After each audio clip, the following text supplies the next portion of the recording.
Instruções para as mulheres é o tema da lição 4 na classe dos jovens. O texto principal aqui está em 1 Timóteo 2:9, que do mesmo modo as mulheres se ataviem em traje honesto, com pudor e modéstia, não com tranças ou com ouro ou pérolas ou vestidos preciosos. A mulher deve se vestir com pudor, de modo a agradar a Deus. Esta é uma lição bastante interessante, com assuntos polêmicos aqui. Afinal de contas, a mulher pode falar na igreja ou não? A mulher tem que ficar calada na igreja? É sobre isso que nós vamos falar. O texto bíblico para esta lição está em 1 Timóteo 2, do 9 ao 15. E é um texto muito interessante, mas é claro que precisa ser olhado sobre a ótica bíblica e não sobre a ótica progressista dos nossos dias.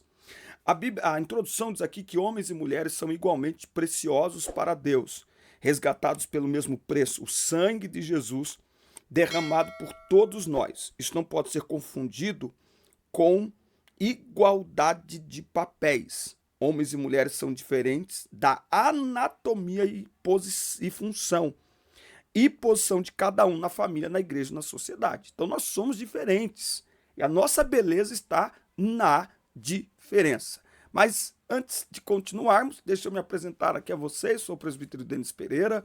É um prazer recebê-los aqui semanalmente para mais uma aula da Escola Dominical. Se não está inscrito no canal ainda, inscreva-se, ative as notificações, dê like no vídeo e deixe o seu comentário, que é muito importante para nós. Fale para nós de onde você nos assiste, para que nós possamos aí saber até onde o nosso conteúdo está alcançando. Também, aqui na descrição dos vídeos tem todas as minhas redes sociais. Enquanto eu estou falando, está passando algumas fotos de um congresso que ministramos aqui na cidade de Jandira, em São Paulo. Será um prazer atender a sua igreja. O nosso contato para ministrações está aqui também. Também na descrição do vídeo, o primeiro link é para o inédito treinamento Transforme Suas Aulas. Você recebeu algum treinamento para ser professor da escola dominical? Você está disposto a investir na obra de Deus? E por que não dizer investir em si mesmo?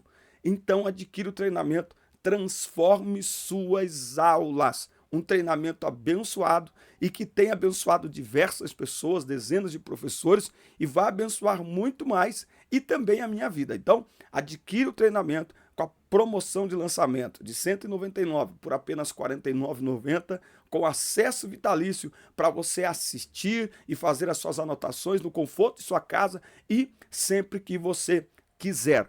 Lembrando que tem bônus lá, então entra na plataforma e adquira o seu treinamento. Transforme suas aulas. Investir em si mesmo é investir no reino de Deus, é investir nos seus alunos, tá? Bom, vamos lá aqui no primeiro tópico aqui desta aula. Vamos olhar aqui o primeiro tópico, que vai falar sobre a maneira de se vestir. Depois de tratar do comportamento do homem no culto público, Paulo passa a referir-se aos deveres das mulheres cristãs. E inicia falando sobre o vestuário adequado, que deveria ser honesto, com pudor e modéstia, não com tranças ou ouro ou pérolas ou vestidos preciosos. A ideia aqui é discrição. Se pudéssemos colocar aqui uma palavra-chave, seria discrição. A palavra pudor subentende vergonha de exibir o corpo. Nós vivemos aí a cultura do culto ao corpo, né? Então, cada vez mais o corpo sendo colocado aí em evidência, não é? E quando a sensualidade, ela aparece fora da igreja, já é um problema. Agora, quando ela acontece dentro da igreja, aí, meus irmãos, aí todos os limites foram realmente quebrados, tá? Então, a palavra pudor envolve a recusa de vestir-se de tal maneira que atrai a atenção para o seu corpo e ultrapasse os limites da devida moderação. Então a mulher não pode usar uma joia? Pode. A mulher não pode usar um vestido novo? Pode e deve. Mas a ideia desse texto é a seguinte, que a roupa da mulher não seja o assunto do culto. que a roupa da mulher, ou a falta de roupa, né, a falta de pano, não sirva de motivo para atrair atenção para si mesma, não é? A mulher não deve usar roupa para atrair atenção para si mesma, certo? Então, o que Paulo está orientando é que a mulher se vista de modo modesto, para evitar o quê? Despertar desejos impuros nos outros, né? Despertar a imoralidade nas outras pessoas, provocar desejo imoral, desejos ilícitos em outras pessoas, né? Então, isso aqui hoje eu falo que serve para homens e mulheres, tá? Porque os cortes de roupas masculinas hoje são cortes femininos. Você pega os ternos hoje, são ternos femininos. O corte é feminino, terno masculino. Ele é mais curto hoje, certo? Ele é mais curto, ele é mais justo, essa moda slim fit, tá? Que onde você vai só tem isso aí. Então a gente tem que tomar assim um certo cuidado. Porque tanto mulheres podem despertar desejos em homens, quanto homens despertar em mulheres. E quem tem ouvidos ouça, nos iguais também. Então a gente tem que prestar muita atenção. Qual que é o contexto aqui que Paulo apresenta esse texto? Os efésios apelavam muito para a sensualidade, pela exposição do corpo da mulher. Os trajes imodestos eram um meio de se despertar o desejo sexual masculino, o que acontecia inclusive nos cultos pagãos, tá? Então, Paulo está escrevendo aqui para que as irmãs da igreja de Éfeso deixassem o estilo de se vestir pagão presente em Éfeso, para agora mostrarem um estilo simples e discreto de se vestir e dedicar-se às boas obras, né? Então, a ideia aqui não é novamente dizer aqui que a mulher se vista mal, não, pelo contrário, mas não devemos, de forma alguma, deixar que a nossa roupa, que as nossas vestes se tornem um assunto do culto e principalmente que desperte desejos ilícitos em outras pessoas. Um outro detalhe que ele aponta aqui também é sobre a proteção do corpo. O comportamento das mulheres cristãs deve contrastar com o modelo mundano. O corpo da mulher deve ser adequadamente coberto para não despertar desejos sexuais. Ou seja, é completamente contrário ao que a gente vê fora da igreja, tá bom? Completamente contrário do que se vê fora da igreja. Agora, de nada vale um culpar o outro, ou seja, o homem cobiçoso culpando a mulher por expor seu corpo, seja a mulher vestida sem a devida decência, culpando o homem por seu olhar cobiçoso. Deus não tem o culpado por inocente, tá? Então, da mesma maneira que as mulheres precisam aprender a se vestir, os homens precisam aprender a olhar, certo? Por quê? Porque nós estamos em um ambiente e na igreja muitas vezes você tem essas situações e fora também, tá? E fora também. Bom, há quem ignore o ensino sobre a necessidade de vestir-se bem, cobrindo adequadamente o corpo, como se isso fosse uma exigência de homens. Mas lá no Éden, a primeira coisa que Deus faz ao chegar no Éden, logo após o pecado, é cobrir a nudez. Por quê? Exatamente porque a nudez fala de intimidade. E intimidade, só é intimidade quando não é exposta. Quando ela é publicada, deixou de ser intimidade, certo? Então, hoje em dia, principalmente com redes sociais, esse ensinamento ele ainda é mais necessário. Eu não sei porquê, usos e costumes não salvam, mas uma igreja bíblica, ela tem bons usos e costumes, não é? E em se tratando de vestimenta, em se tratando de roupa, não é uso e costume, não, é doutrina bíblica. Um crente cheio do Espírito Santo, seja homem ou mulher, sabem se vestir, não é? Então roupa não leva para o céu, mas quem é do céu sabe se vestir. Então é preciso termos aí este cuidado, mostrando que isso valoriza a mulher, não deprecia a mulher. O que deprecia a mulher é um vestir-se sensual, é o vestir-se com a intenção de atrair o olhar dos homens. Uma mulher de Deus, seja ela uma adolescente ou seja ela uma jovem senhora ou uma senhora, uma idosa, ela não tem esta mentalidade, ela não tem este desejo no seu coração, tá certo? E vale lembrar que nós falamos não só com as palavras, mas também falamos com o nosso jeito de vestir. As nossas vestes, elas falam sobre nós. Elas revelam o que nós procuramos, tá certo? Então, roupa importa sim. Muito bem?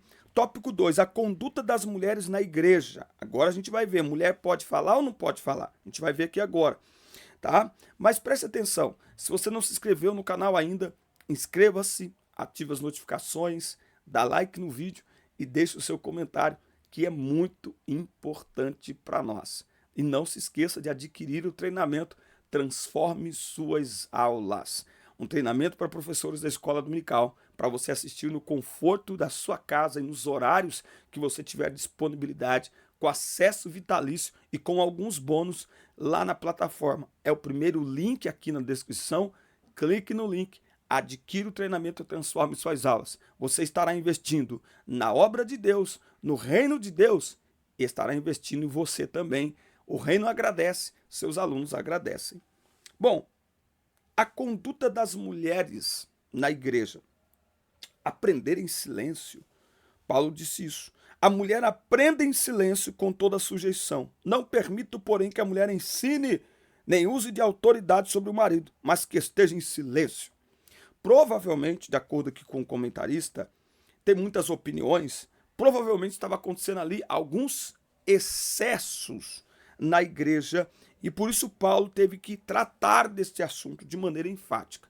Agora, nós não podemos isolar esse texto, nós precisamos olhar dentro do próprio, na verdade, de Gênesis e Apocalipse. Deus sempre está honrando a mulher, Deus sempre está honrando a mulher. Então, quando nós olharmos para a Bíblia, para a história do cristianismo, nós vamos ver que tanto na cultura judaica quanto na cultura grega, as mulheres enfrentavam sérias restrições. Não é? A mulher, por exemplo, não tinha posse das terras. As terras não eram dadas como herança para mulheres, era só para os seus irmãos que era dado. As filhas de, eu esqueci o nome daquele homem lá, Zelofeade, como que é? Que tiveram que lutar para conseguirem ter o direito, porque elas eram 5 mulheres, não tinha nenhum irmão, e o pai, ao falecer, elas não teriam a posse da terra. E aí elas foram pedir para que isso fosse, de alguma forma, modificado. Então, ao longo da história, ao longo da cultura, a mulher sempre foi colocada numa posição de isolamento, enfim. Agora, quando nós olhamos para a palavra de Deus e para a Bíblia, há uma verdadeira revolução quanto à oportunidade da mulher aprender e não o contrário. É possível, portanto, que a instrução de Paulo estivesse apenas trazendo ordem para um aspecto liberalizante e não restritivo produzido pela fé cristã. Tá? Então, quando você olha a história da igreja, quando você olha para a igreja hoje, a mulher está em lugares de liderança. Ah, mas a maioria das igrejas não tem mulher como pastora. Bom, gente, o título não significa tudo isso, ok? Então, muitas mulheres, no nosso caso, Assembleia de Deus, nós não temos pastoras, é muito esporádico, ainda é uma exceção isso, mas as mulheres estão em posição de liderança, ok? E vale lembrar que a mulher ao lado do seu esposo é uma posição de honra. Nós não estamos, biblicamente falando, competindo homem e mulher, mas juntos trabalhando pela família, por nós, pelo casamento e pelo reino de Deus, tá? Então a mulher no cristianismo, ela sempre foi valorizada, tá bom? Então assim, a expressão de Paulo aqui não é para ser usada de forma literal. A mulher não pode falar na igreja, até porque só temos este texto. Nós não temos nenhum outro texto para embasar que a mulher deve ficar calada, tá bom? Então a gente sempre tem que ter esse cuidado. Existem coisas na Bíblia que são pontuais para aquele momento, para aquele ambiente, e não deve ser usado como pretexto para se criar uma doutrina universal em torno de algo que é local. Muito bem, tópico 3. Tópico 3. Só concluindo aqui o tópico 2, como comenta Donald Stamps, teólogo pentecostal. O homem e a mulher são igualmente amados e preciosos à vista de Deus. Porém, foi ao homem que Deus entregou a responsabilidade de direção da família e da igreja. E não cabe a nós questionar, gente. Pronto, é assim que funciona. Quer que funcione com a bênção de Deus, é assim. O homem é o líder da casa, a mulher é sua auxiliadora. O homem é o pastor da igreja, a mulher é a auxiliadora. Pronto. A gente não tem que inverter isso, ok? É assim que funciona. Estar à frente é uma posição de grande responsabilidade, não é só privilégio. A missão de liderar a igreja, a casa, é tão pesada que ela não deve ser exercida por um homem sozinho. Ela deve ser exercida, é claro que no caso do casamento, claro, um homem casado, e na igreja também. Os líderes da igreja eram homens casados. Não é? O casamento, você percebe que o diácono deve ser casado, o presbítero deve ser casado, o pastor deve ser casado. Por quê? Porque a carga é pesada. Né? Então precisa de uma mulher, de uma esposa, uma mulher de Deus para ajudá-lo na sua missão. Muito bem, tópico 3, recomendações a um jovem pastor a respeito das irmãs. Coisas interessantes aqui. Se você não se inscreveu ainda, inscreva-se, ative as notificações, dá like no vídeo e deixe seu comentário, que é muito, extremamente importante para nós. Você não pode deixar de colocar aí o seu comentário, tá bom? E não esqueça do treinamento. Adquira o treinamento, transforme suas aulas, invista em você, invista no seu mistério, invista no seu chamado, invista nos seus alunos. Recomendações a um jovem pastor a respeito das irmãs. Bom, Paulo valoriza as mulheres. O apóstolo mostra em 1 Timóteo 2, do 12 ao 25, que não é permitido na igreja a mulher ensinar de modo normativo, diretivo e terminante, como faz o dirigente da congregação. Qual que é a ideia disso aqui que Paulo está falando? É que o homem não deve abrir mão de sua responsabilidade. Quando o homem... Tem pessoas que olham para um ambiente onde a mulher está dominando e acham legal. Mas todo lugar onde a mulher está dominando, em termos de liderança na igreja, é porque os homens não estão liderando. Se a gente não tomar cuidado, daqui a pouco na igreja, nós não teremos obreiros. Nós não teremos obreiros. Nós só teremos as irmãs trabalhando, ou seja, falta de equilíbrio. Falta de equilíbrio. Então, o correto é o homem trabalhando e a mulher ajudando. Porque se o homem não cumpre a sua missão e a mulher passa a cumprir, significa que você tem um homem descansado e uma mulher sobrecarregada. Essa que é a questão. Ok? Então, a ideia aqui é que o homem não deixe de cumprir seu papel. O homem não abandone sua responsabilidade. Ok? Muito bem. Não é proibido a mulher ensinar, profetizar no culto. Ensinar na igreja a outras mulheres, inclusive aos jovens, evangelizar. É proibido. Certo? Quando Gênesis descreve a criação do homem e da mulher, ele está apresentando o propósito divino da mulher como ajudadora. Ok? O mundo não está nem aí para o propósito divino, por isso que atropela tudo. O propósito divino é aquele. A narrativa bíblica é clara no sentido de a mulher ter sido criada para ser companheira, uma auxiliadora que lhe fosse idônea. Certo? A mulher não foi criada porque o homem estava alegre demais. Não foi criada porque o homem estava faltando alguma coisa. Não.